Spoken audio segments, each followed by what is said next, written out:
আসসালামু আলাইকুম, this is Rabil Islam. Welcome to back my channel. আজকে আমাদের শুরু করব ক্লাস 10 এর উচ্চতর গণিতের ফাংশনের একটা অধ্যায়। এই ফাংশনের অধ্যায় রয়েছে সেট আর ফাংশন এক্ষেত্রে। তো আমাদের আজকের টপিকস ফাংশনের রেঞ্জ নির্ণয় করব। কেননা লেকচার 1 এ আমরা শুধু ডোমেন নির্ণয় দেখেছিলাম, 4টা ধাপ দেখিয়েছিলাম। আজকে আমরা শিখব রেঞ্জ নির্ণয় শিখব। এমন ভাবে যেন রেঞ্জ নির্ণয় শিখব যেন পরবর্তী আর কোনো ক্লাসে রেঞ্জ নির্ণয় করতে না হয়। এই রেঞ্জ নির্ণয়টা তোমাদের উচ্চতর গণিতের 9.2 এও রয়েছে, অতএব এখানে শিখলে ওখানে অনেকটাই লাগবে কাজে। তো শুরু করি। তো আমি একটা ফাংশন লিখেছি, দেখো যে f such that x tends to, এর নাম কি tends to, এটা ইন্টারমিডিয়েট রয়েছে tends to, লিমিটের বেলায় এটা আমাদের প্রয়োজন হবে 2x - 1 ডিভাইডেড 2x + 3। তো এই যে আমাদের এই ফাংশন রয়েছে, এইটাকে লেখা যায় যে f of x লেখা যায়। ওকে, f of x সমান 2x - 1 ডিভাইডেড 2x + 3। আমাদের এই ফাংশনটাকে এমন ভাবে লেখা যায়। তো আমাদের এটা ডোমেনের রেঞ্জ নির্ণয় করতে যেটা আমাদের প্রয়োজন, রেঞ্জ, বিপরীত ফাংশন, সার্বিক ফাংশন, এর একটা ক্যাটাগরি আছে। প্রত্যেকটাতে আমাদের x এর মান আমাদের বের করতে হবে। x এর মানটা আসলে কেমন, মূলত এই ফাংশনটাকে আমরা y ধরবো। যেহেতু ডোমেন আর রেঞ্জ মনে আছে, প্রথম উপাদানগুলো ছিল ডোমেন, দ্বিতীয়গুলো ছিল রেঞ্জ, এবং y লাগবে। যেহেতু এখানে এক্সট্রা রয়েছে আমাদের y লাগবে। তো আমরা এইটা সমান ধরে নেব একটুখানি, খুব ভালোভাবে একটু খেয়াল করো। ধরি y সমান f of x, এইটা ধরলাম। কেন আমাদের x আর y এদের যে অন্যটাই যে সম্পর্কটা, সেটাই কিন্তু আমাদের ওখান থেকে ডোমেন আর রেঞ্জ নির্ণয় করতে পারবো, যার কারণে এটা আমি ধরে নিলাম কি y। তো f of x এর মান কিন্তু এটা। ওকে, এই f of x এর জায়গায় x শুধুমাত্র এই মানটা বসায় দেবো। তাহলে শুরু করি। y সমান f of x এর মানটা বসায় দাও, 2x - 1 2x + 1। দেখো মানটা বসিয়ে দিয়েছি। এখন আমাদের কাজ কি, এই সমীকরণটাকে, এই সম্পর্কটাকে আমরা ক্যালকুলেশন করে x এর ভ্যালুটা আমাদের আনতে হবে।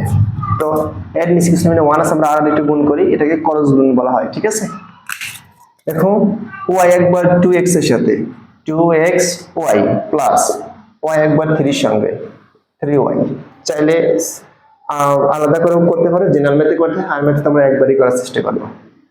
x - 1 এই 1 এর সাথে গুণ, তার মানে যা গুণ করলে তাই 1 এর সাথে যেটা গুণ করা হয় সেটাই হয়। এখান থেকে দেখো স্টুডেন্টরা যে ভুলটা করে, এখান থেকে কমন কি যায়, y কমন যায়। স্টুডেন্ট এখানে y কমন নিয়ে বসে থাকে, এটা কিন্তু ভুল পদ্ধতি। আমি আগেই বলেছি যে রেঞ্জ, বিপরীত ফাংশন, সার্বিক ফাংশন, এদের যদি তুমি বের করতে চাও, তাহলে তোমাকে অবশ্যই x এর ভ্যালুটা তোমাকে বের করতে হবে। তার মানে x কোথায় আছে খুঁজে আনতে হবে। তো x কোথায় আছে একটু আমি একটু দেখাই। x টা আছে এইখানে, x আছে এখানে, তার মানে x টা আমরা বামে রাখবো।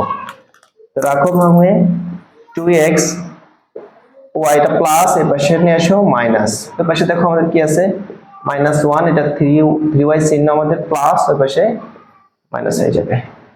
আচ্ছা, দেখো তো এই সমীকরণ। এখন দেখো তো কি কমন যায়। এখন কমন যায় হচ্ছে কি কমন যায়, x কমন যায়, আবার 2 কমন যায়। কিন্তু এখানে 2x ও কমন নেওয়া যায়, কোনো সমস্যা নাই, বাট 2 কিন্তু পরে ওই পাশে দিয়ে দেওয়া লাগবে। কেন, আমাদের x এর ভ্যালু লাগবে শুধু, যার কারণে আমরা শুধু x টা কমন নেব। যাই কমন থাক শুধু x টা কমন নেব। যদি কমন নাও 2y - 2 থাকে, এখান থেকে চাইলে মাইনাস কমন নিতে পারো অথবা এইভাবে রাখতে পারো। দেখো আমাদের এটা গুণাকার আছে, এর পাশে কি হয়ে যাবে, ভাগ হয়ে যাবে। এটা অথবা এখান থেকে মাইনাস কমন, এখান থেকে মাইনাস কমন নিয়ে 2 সামনে আনতে পারো, ইচ্ছা তোমাদের, কোনো প্রবলেম নাই। এখন দেখো এই যে x আমাদের চলে আসছে, এখানে আমাদের কাজ, এখানে আমরা করব, আমরা মূল আমাদের কাজ এখানে ডোমেন নির্ণয় করতে হলে মূল ফাংশনে তোমাকে অসংজ্ঞায়িত কাজ করতে হবে। না, কার কারণে অসংজ্ঞায়িত হয় সেটা কাজ করতে হবে। ডোমেন, যদি ডোমেন না বুঝতে পারো, প্রথম ক্লাস দেখে এসো 1 টাকার ম্যাথ। তো আমাদের রেঞ্জ নির্ণয় করতে হলে এখানে তোমাকে এইটাকে প্রশ্ন করতে হবে, অসংজ্ঞায়িত কাজ করতে হবে, অসংজ্ঞায়িত দেখতে হবে হয় কিনা। শুরু করি। ডোমেনে প্রশ্ন ছিল মূল ফাংশনে, আমাদের রেঞ্জের বেলায় প্রশ্ন হবে এখানে এখান থেকে প্রশ্ন করি, দেখো তো y এর কোন মানটা বসালে নিচে শূন্য হয়? নিচে শূন্য হওয়া মানে তো মনে আছে অসংজ্ঞায়িত হওয়া। অসংজ্ঞায়িত আমরা জানি যে এটা যদি শূন্য দ্বারা ভাগ করো তাহলে অসংজ্ঞায়িত হবে, অসংজ্ঞায়িত হবে, ঠিক আছে। আর সামথিং বাই 0 বাই সামথিং সমান আমাদের সংজ্ঞায়িত, শূন্য হয়, এটা হচ্ছে সংজ্ঞায়িত মানে পূর্ণ সংখ্যা, কিন্তু এটা কি আনডিফাইন্ড, অসংজ্ঞায়িত আমাদের। এখান থেকে দেখো তো মনে আছে নিয়মটা, যে এই উৎপাদক সময় আমরা শূন্য ধরছিলাম, মানে কোন y এর কোন মান বসালে নিচে শূন্য হয়, কেননা নিচে শূন্য হলে কি লেখা যায়, অসংজ্ঞায়িত হয়ে যায়। তার মানে x y এর কোন মানের জন্য x টা অসংজ্ঞায়িত হয়, ওই মানটা বাদ দিতে হবে আমাদের। তো y এর কোন মানটা বসালে সেটা আমরা কিভাবে বের করব, সেটা বের করার সিস্টেম থেকে আমরা একটু দেখব। আমরা দেখব যে এখানে 2y মাইনাস 2 নট ইকুয়াল শূন্য, এখন শূন্য নিব না, কারণ অসংজ্ঞায়িত যাবে না নেওয়া। 2y এটা মাইনাস, এর পাশে প্লাস, 2 ভাগ 2 1 আসলো না। এখানে দেখো y এর মান 1 বসাও, শূন্য শূন্য হয়ে যাবে, ইকুয়ালটা হবে না, আর ইকুয়াল বসানো যাবে না, মানে এটা ইকুয়াল দিয়ে তো সমান আমরা বসালাম, কিন্তু বসালে তো অসংজ্ঞায়িত হয়ে যাবে, যে অসংজ্ঞায়িত আমাদের নেওয়া যাবে না। তো আমরা ডোমেনে এটা অসংজ্ঞায়িত ব্যাপারে একটু বিস্তারিত বলেছিলাম, ক্লাসটা দেখে আসো বুঝতে না পারলে। তো y এর কোন মানের কারণে x অসংজ্ঞায়িত হয়, y এর 1 বসার কারণে কিভাবে পেলাম, এটা সমান শূন্য, নট ইকুয়াল শূন্য ব্যবহার করে দেখো মানটা আছে চলে, ওকে। এখানে বসাও 2 কে 2 শূন্য, তার মানে এই মানটা যাবে না, পৃথিবীর এত সংখ্যার মধ্যে একটা মানের কারণে এই x টা অসংজ্ঞায়িত হবে, একটা মানের কারণে, সেটা কি 1। এই সিস্টেমে করে আমরা পেলাম। তো আমরা এখানে এই কথাটা একটু লিখবো যে x সমান 1 ব্যতীত, x সমান 1 সরি y সমান 1 ব্যতীত y এর সকল মানের জন্য কি সংজ্ঞায়িত হয়, x সংজ্ঞায়িত হয়, কিন্তু x সংজ্ঞায়িত হয়, x সংজ্ঞায়িত হওয়া মানে বাস্তব হওয়া মানে কি হয়, সংজ্ঞায়িত হয়। বাস্তব হওয়া মানে ওকে নাম ধরে ডাকা যায়, পূর্ণ সংখ্যা, স্বাভাবিক সংখ্যা, মূলদ সংখ্যা, ঠিক আছে, সংজ্ঞায়িত হয়। তো আমরা তাহলে রেঞ্জ হবে কেমন, রেঞ্জ আছে কি আর, হ্যাঁ, ফাংশন কি আছে, f আছে, এই জন্য f। তো পৃথিবীর এত সংখ্যার মধ্যে লেখা সম্ভব না, পৃথিবীর সমস্ত সংখ্যা হচ্ছে কি আমাদের আর, এই সমস্ত সংখ্যা থেকে আস্তে করে বাদ দিতে হবে কি 1টা বাদ দেবো, মানে এর মধ্যে যা আছে সব আমাদের কি রেঞ্জ, ক্লিয়ার। আশা করি রেঞ্জ কিন্তু এই পর্যন্ত কিন্তু রেঞ্জ নির্ণয় করতে লাগবে, বিপরীত ফাংশন নির্ণয় করতে কিন্তু লাগবে।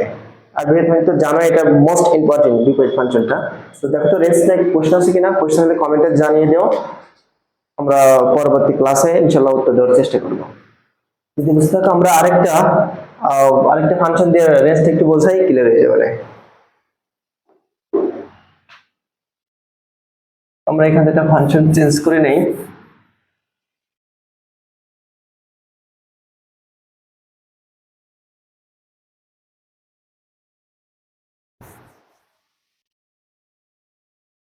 আরেকটা ফাংশন আমরা নেই। ফাংশনটা আমরা গত ক্লাসে দেখো ডোমেন যে ফাংশন নিয়েছিলাম, আমরা সেম লেভেলে একটা ফাংশন নেই, f of x সমান 2x minus 1 আর x minus 3, তুমি যে কোনো ফাংশন নিতে পারো, সমস্যা নেই। তো এইটা আমরা একটু নিলাম প্লাস ব্যবহার করি।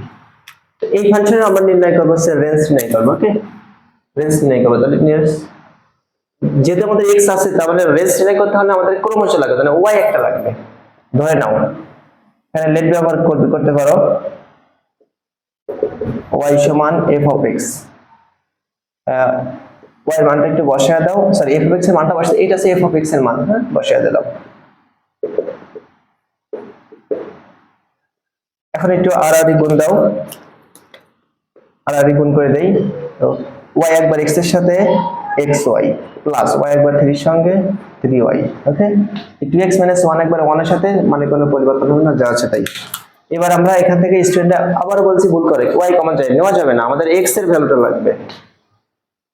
এখান থেকে x গুলো, x কোথায় কোথায় আছে, এই একটা x আছে, এই একটা x আছে, এই দুইটা x কে আমরা বাম পাশে নিয়ে আসবো, ঠিক আছে। এই একটা x, এই একটা x, এই যেটা x কে আমরা বামে আনবো, এটা প্লাস, এই পাশে আমাদের মাইনাস চলে আসবে, আমরা ওই পাশে দেখো বসায় দেই কি আছে, -1 রয়েছে প্লাস এর পাশে -1। দেখো তো এখান থেকে কি কমন যায়, x কমন যায়, y -2 থাকে, এখান থেকে চাইলে মাইনাস কমন নিতে পারো, নাহলে এইভাবে রাখো, এটা গুণাকার আছে পাশে ভাগ করে দাও।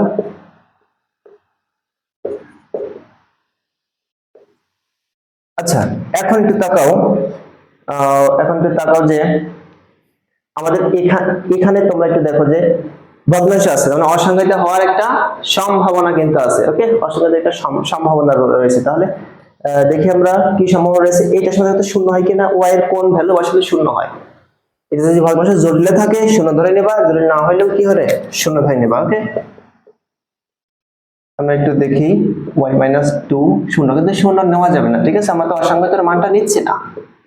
দেখো তো এই 2 এর কারণে কিন্তু শূন্য হয়ে যাবে, 2 বসাও শূন্য, তাহলে সামথিং বাই শূন্য সমান অসংজ্ঞায়িত, মানে অসংজ্ঞায়িতটা নেওয়া যাবে না, তাহলে একটা মানের কারণে অসংজ্ঞায়িত, সেই মানটা কত 2। এই 2 বাদ দিয়ে পৃথিবী যা আছে সবকেই দেবে, তো লিখতে হবে কথাটা, ঠিক আছে, যে x সমান 2 ব্যতীত, x সমান 2 ব্যতীত y এর সকল মানের জন্য x সংজ্ঞায়িত হবে, কিন্তু x f of x না, f of x ছিল ডোমেন নেই, কারণ মূল ফাংশনে এটা কিন্তু x সংজ্ঞায়িত হয় বা বাস্তব হয়, আচ্ছা আচ্ছা, বিপরীত ফাংশনে কিন্তু মাঝে রেঞ্জ কিন্তু মাঝে মাঝে ইস্যু আছে, বিসিএস থেকে শুরু করে এমনি চাকরি পরীক্ষাতেও কিন্তু এগুলো আসে, মানে এখন শিখে রাখলে পারি কাজ। তো আমরা রেঞ্জ একটু দেখাই,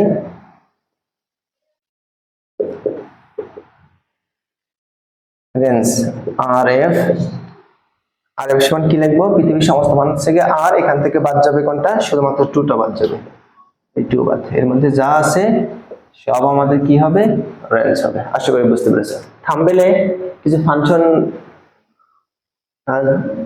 থাম্বনেল অথবা কমেন্টে যদি কোনো ফাংশন দেওয়া থাকে ওইটা নির্ণয় করো, তোমরা রেঞ্জটা নির্ণয় করো, অথবা তোমাদের বইয়ে উচ্চতর গণিতের যে বইটা আছে না, এই যে এই বইটা রয়েছে, এই বইয়ে এভাবে ফাংশন অনেকগুলো আছে, অথবা প্রায় টেস্ট পেপার থেকে অনেক আছে, কয়েকটা প্র্যাকটিস করো, ক্লিয়ার হয়ে যাবে। যদি প্রশ্ন থাকে কমেন্টে জানিয়ে দিও।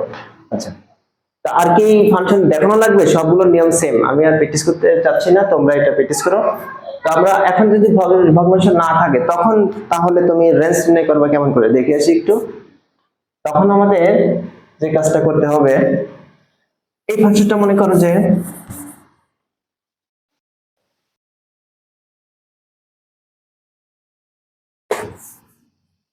একটা ফাংশন নিলাম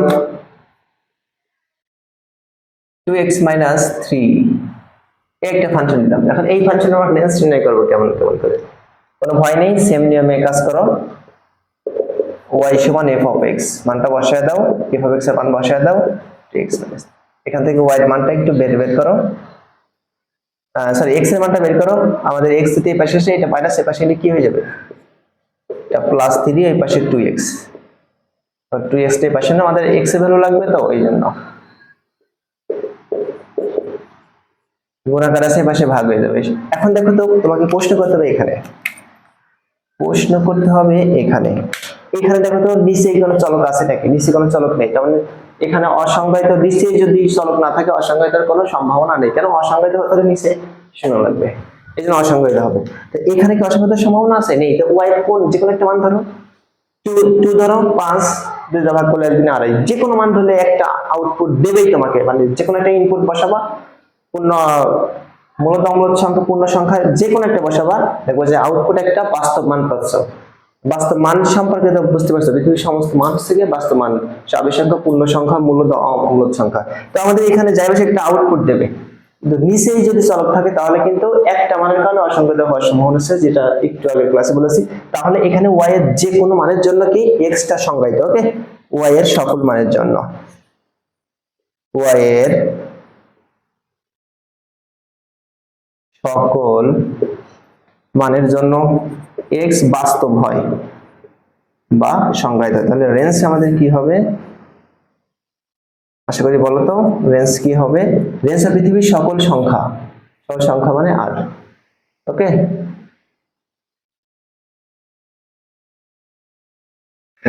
আচ্ছা আশা করি বুঝতে পেরেছো।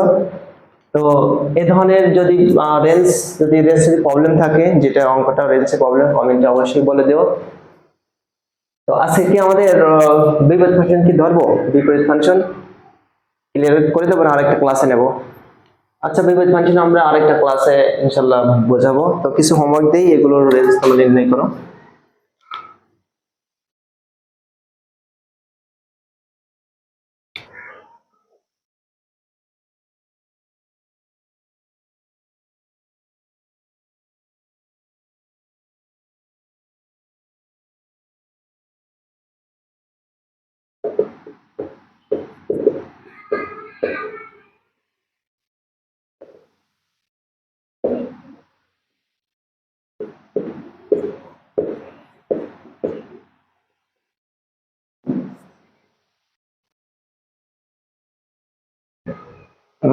এইগুলাতে তোমরা রেঞ্জ নির্ণয় করবা, রেঞ্জ নির্ণয়। আশা করি বুঝতে পেরেছো। যদি বুঝতে কষ্ট হয় তাহলে প্রথম ক্লাসটা দেখে এসো, তারপর দ্বিতীয় ক্লাসটা দেখো। আচ্ছা, আর সমস্যা আছে? আচ্ছা, আরেকটা আমরা কাজ করতে পারি, সেটা কি, নতুন একটা গ্রুপ রয়েছে, একটা ম্যাথ একটা গ্রুপ রয়েছে, ফেসবুক পেজ রয়েছে, এই গ্রুপে দ্রুত জয়েন করো বা অ্যাড হও, ওখানে যত সমস্যা ওখানে নক দিও, ইনশাআল্লাহ সমাধান করা হবে। আচ্ছা, আজকে এই পর্যন্তই, আল্লাহ হাফেজ।